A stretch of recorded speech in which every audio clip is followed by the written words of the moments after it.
छत्रपति साहूजी महाराज university Kanpur. Kanpur university ने PhD admission के लिए एप्लीकेशन जारी कर दिया है। आप चाहे तो देख सकते हैं csjmu.ac.in इस वेबसाइट पे जाएं और एक ब्राउज़र डाउनलोड कर लें। आइए देखते हैं eligibility criteria, fee and last date of submission.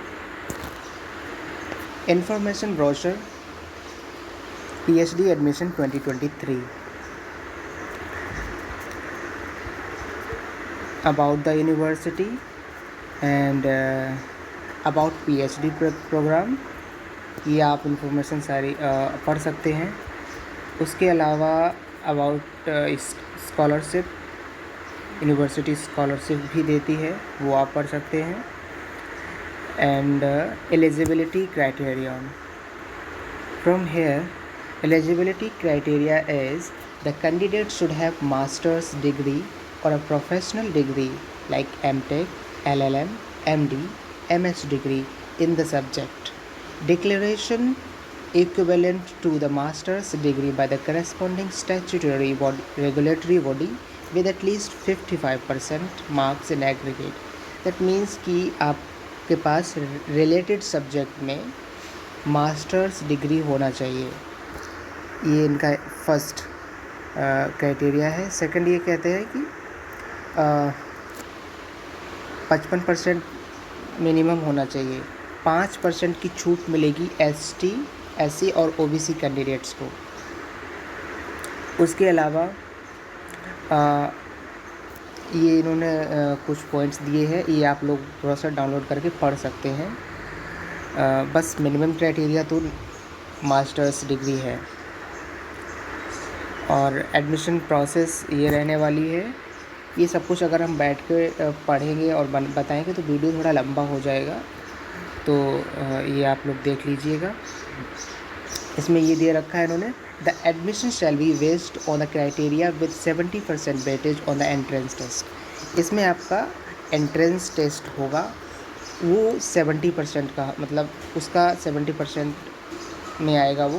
फिर उसके अलावा आपका 30% का वेटेज आएगा जो आपका इंटरव्यू होगा। तो interview plus entrance test plus interview मिला के ही आपकी मेरिट बनेगी, उसके आधार पे आपका एडमिशन होगा। और जो इन्होंने एंट्रेंस टेस्ट का नाम दिया है वो है CSJMU ET, ठीक है। और उसके अलावा अभी सिलेबस देख लेते हैं क्या क्या होने वाला है। Candidates exempted from entrance test. Entrance test से कौन कौन से कैंडिडेट हैं जिन्हें नहीं देना पड़ेगा, लाइक इंटरनेशनल स्टूडेंट्स, उनको नहीं देना पड़ेगा। Candidates who have secured grants for research such as fellowship, scholarship, associateship like JRF, UGC JRF, CSIR JRF, GATE MHRD scholarship. लेकिन जिन लोगों का सिर्फ नेट है उन लोगों को एंट्रेंस टेस्ट देना पड़ेगा। JRF है अगर आप, तो एंट्रेंस टेस्ट से आप एग्जाम्प्टेड रहेंगे, फिर उसके बाद सीधा आपको इंटरव्यू देना पड़ेगा। लेकिन एप्लीकेशन ऑनलाइन आपको भी करना पड़ेगा, एप्लीकेशन फॉर्म आपको भी फिल करना पड़ेगा जिन लोगों का JRF है। और आर्मी पर्सन है, इन सब लोग ये भी एग्जाम्प्टेड रहेंगे एंट्रेंस टेस्ट से। No exemption from entrance test, ये भी कुछ है, ये कुछ खास इम्पोर्टेंट नहीं है। बस ये है कि आपका अगर JRF है तो आप एग्जाम्प्टेड रहेंगे, उसके अलावा आपके पास JRF के अलावा सिर्फ नेट है तो एग्जाम्प्टेड नहीं रहेंगे आप, ठीक है। अब उसके अलावा देखते हैं एंट्रेंस टेस्ट में क्या होगा। एंट्रेंस टेस्ट आपका होगा 70 मार्क्स का, पर मार्क्स पर क्वेश्चन, 1 मार्क्स पर क्वेश्चन, ठीक है। और इसमें से 35 क्वेश्चंस आएंगे आपके रिसर्च मैथडोलॉजी के। अभी हम आपको बताएंगे कि रिसर्च मैथडोलॉजी कहाँ से पढ़नी है। तो फर्स्ट पॉइंट हो गया। सेकंड पॉइंट है कि नेक्स्ट 35 क्वेश्चंस जो आएंगे वो आपके रिलेटेड सब्जेक्ट से आएंगे। जैसे कि आपका अगर हिंदी है तो हिंदी लिटरेचर से आएगा, अगर आपका इंग्लिश है तो इंग्लिश लिटरेचर आएगा, ऐसे ही आपका हिस्ट्री है तो हिस्ट्री से आएगा। तो उसके अलावा ये 70 मार्क्स जो है आपके, ये 90 मिनट्स आपका टाइम मिलेगा इसके लिए।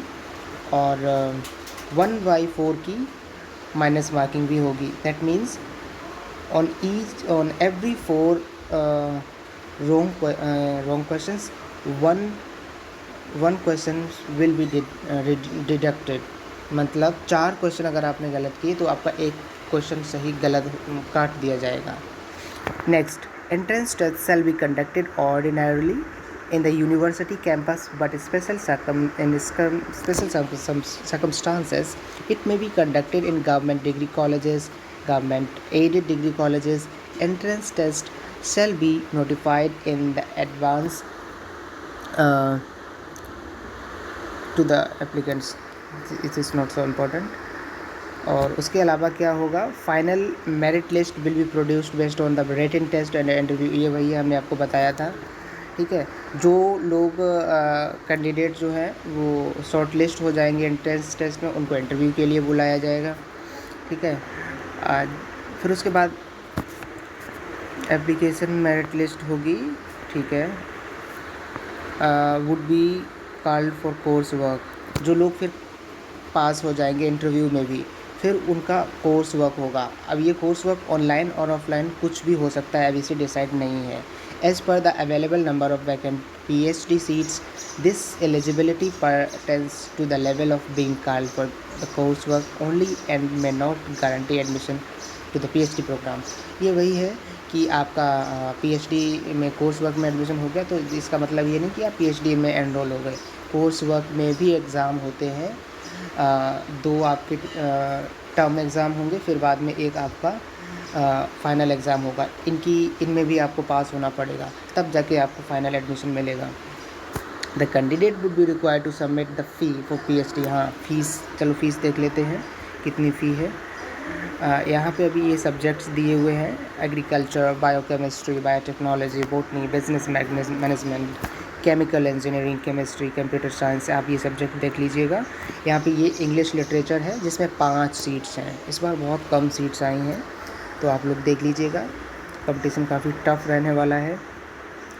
और सोशियोलॉजी, संस्कृत, उर्दू, जूलॉजी, योगा, ये सब्जेक्ट्स हैं, आप एक बार सब लोग देख लें। और कुछ नोट्स इन्होंने दिया है। An additional seat and preferences will be given to the candidates for enrolment under the PhD scheme among the following categories. Candidates who are single girl child. अच्छा, जो लड़की अपने पेरेंट्स की सिंगल गर्ल चाइल्ड है, मतलब child उनका है और गर्ल है, उसको प्रेफरेंस मिलेगी एडिशनल मतलब सीट में। डिपेंडेंट ऑफ मार्टिर, मतलब जो हमारे मार्टिर हैं उन लोगों को भी काफ़ी प्रेफरेंस मिलेगी। Candidates with differently specially abled, ये कुछ लोग हैं मतलब जो अलग थोड़े अलग हैं, इन लोगों को भी वेटेज मिलेगा। नेक्स्ट है a copy of valid certificate needed, ये कुछ डॉक्यूमेंट्स हैं, इनटेक प्रोसेस, ओके। अब ये यहाँ पे देख लीजिए सिलेबस क्या रहने वाला है। ईच सब्जेक्ट का सिलेबस वही रहने वाला है जो उसका नेट में होता है। जैसे कि ये साइंस सब्जेक्ट का CSIR नेट होता है, तो उस नेट का सिलेबस आएगा। बाकी जो UGC नेट करवाता है उनका UGC नेट का सब्जेक्ट रहेगा। जैसे कि इंग्लिश लिटरेचर आप दे रहे हैं, तो इंग्लिश लिटरेचर का UGC नेट का जो सिलेबस है वही आपको पढ़ना है इंग्लिश लिटरेचर के लिए। फर्स्ट जो 35 क्वेश्चन हैं वो आपको रिसर्च मैथडोलॉजी के मिलेंगे। चाहे तो आप UGC नेट में जो यूनिट है एक रिसर्च एप्टीट्यूड करके वो पढ़ सकते हैं, तो भी आपका ये क्लियर हो जाएगा। या तो आप गूगल से पढ़ सकते हैं इस यूनिट को, रिसर्च मैथडोलॉजी को, आराम से क्लियर हो जाएगा। इसमें ज़्यादा कुछ नहीं पूछा जाता है, बस वही sampling, hypothesis, research types, objectives, qualitative, qualitative, यही सब पूछा जाता है। और ये सब्जेक्ट का सिलेबस है सभी। आप सब लोग एक बार अपना सिलेबस डाउनलोड करके देख लीजिएगा ज़रूर। उसके बाद है क्या, ये आता है application fees. Application fee for each subject 2500 for general category, general, EWS and OBC ठीक है। ओबीसी, जनरल एंड ईडब्ल्यूएस के लिए 2500 रुपये आपको पे करना पड़ेगा एंड 1500 रुपये फॉर एससी एंड एसटी के लिए देना पड़ेगा। General guidelines for filling up, ये कुछ गाइडलाइंस हैं, क्या क्या डॉक्यूमेंट्स आपको अपलोड करने हैं, किस फॉर्मेट में अपलोड करने हैं, वो एक बार आप देख लें। और यहाँ से आप इस वेबसाइट पे जा सकते हैं www.csjmu.ac.in पे। यहाँ पे जाएंगे तो आपको होम स्क्रीन पे ही एक पॉपअप मिलेगा, उसमें पीएचडी एडमिशन 2023 आ जाएगा, वहाँ पे जाके आप क्लिक कर सकते हैं। अभी हम आपको वो भी दिखा देंगे। और ये यहाँ पे उन्होंने कुछ इंपॉर्टेंट डेट्स मेंशन की हुई हैं, जैसे कि एप्लीकेशन स्टार्ट हुआ है 8 जून से स्टार्ट हुआ है, यानी कि परसों, आज 10 जून को ये वीडियो बन रहा है, 8 जून को ये एप्लीकेशन स्टार्ट हुए हैं। ठीक है। वेबसाइट क्लोज हो जाएगी 7 जुलाई को। ठीक है, 7 जुलाई 2023। एडमिट कार्ड रिलीज़ हो जाएंगे आपको 24 जुलाई को। एंट्रेंस टेस्ट जो होगा वो 30 जुलाई को। ये एक टेंटेटिव डेट चार्ट है, इसमें से कुछ एक दो दिन आगे थोड़ा डिले भी हो सकता है, बस इसको आप एज अ बेस मान के चलें कि हाँ इस दिन ये होगा। ग्रीवेंस एक्सेप्टेंस की आंसर की अपलोड हो जाएगी आपको 1 अगस्त को। ग्रीवेंस एक्सेप्टेंस 3 अगस्त को हो जाएगा। आंसर की के बाद जब आपका रिजल्ट अपलोड होगा वो 16 अगस्त को आपका रिजल्ट अपलोड हो जाएगा। सब्जेक्ट वाइज इंटरव्यू 21 अगस्त से स्टार्ट हो जाएंगे। अपने मेल्स बार बार अपना चेक करते रहें, क्योंकि सारी अपडेट आपको मेल पर ही मिलेगी। ऑथेंटिक ईमेल आईडी ही अपनी डालें जो आपके पास पर्सनल हो। एडमिशन एंड काउंसलिंग आपकी होगी 17 सितंबर को। फाइनल रिजल्ट भी आपका 10 सितंबर को आ जाएगा। Orientation programme and commencement of class, orientation आपका 20 सितंबर को होगा। ओरिएंटेशन मतलब एक मीटिंग होगी वहाँ पे जो हॉल होता है कैंपस में, उसमें ही आपको बताया जाएगा कि आपका कोर्स वर्क किस कॉलेज में चलेगा, आपका रिसर्च सेंटर कहाँ पे है, जैसे कि इंग्लिश लिटरेचर का, या तो कभी पीपीएम रहता है, कभी डीएवी, पीएसएसडी, इस तरह से सेंटर वहाँ पे आपको सबको बताया जाएगा, तो वहीं पे आपकी क्लासेस चलेंगी। अगर ऑनलाइन रहेंगी तो फिर ऑनलाइन ही रहेंगी। उसके अलावा क्या है, ये है कुछ इन्फॉर्मेशन, ये था पीएचडी एडमिशन के बारे में। अच्छा, हम आपको एक बार अब पीएचडी एडमिशन के बारे में बता दें, कहाँ से कहाँ तक जाना है। गूगल पे आप लिखेंगे CSJMU यूनिवर्सिटी, बस इतना लिख दीजिए। ऊपर जो वेबसाइट आएगी csjmu.ac.in, इस पर आपको क्लिक करना है। इस पर क्लिक करते ही ये वेबसाइट ओपन हो जाएगी। देखिए आप होम पेज पर ही एक पॉपअप हुआ है, तो यहाँ पे ये देखो पीएचडी एडमिशन हो गया, तो इस पर आपको क्लिक कर देना है पीएचडी एडमिशन 2023। ये नीचे डाउनलोड ब्रोशर लिखा है, इसको डाउनलोड करके आप एक बार पूरा पढ़ लीजिएगा। PDF मिलेगी आपको, उसमें आपको जो भी डाउट्स रह गए हों वो वहाँ से आप क्लियर कर लेना। पीएचडी एडमिशन यहाँ पे क्लिक करते ही ये आ जाएगा रजिस्ट्रेशन, यहाँ से गो से आप शुरू कर सकते हैं। ऑलरेडी रजिस्टर्ड मतलब आपने अपना रजिस्ट्रेशन कर लिया है, बाकी के डिटेल्स भरने हैं, फ़ी बकाया है, तो यहाँ पे जाके आप भर सकते हैं। रजिस्ट्रेशन यहाँ से करना है गो से। ठीक है, उम्मीद है आपको ये वीडियो पसंद आएगा। कुछ भी जानकारी अगर छूट गई हो तो कमेंट करके बताएं, वो भी हम देख लेंगे नेक्स्ट वीडियो में। So thank you for watching this video.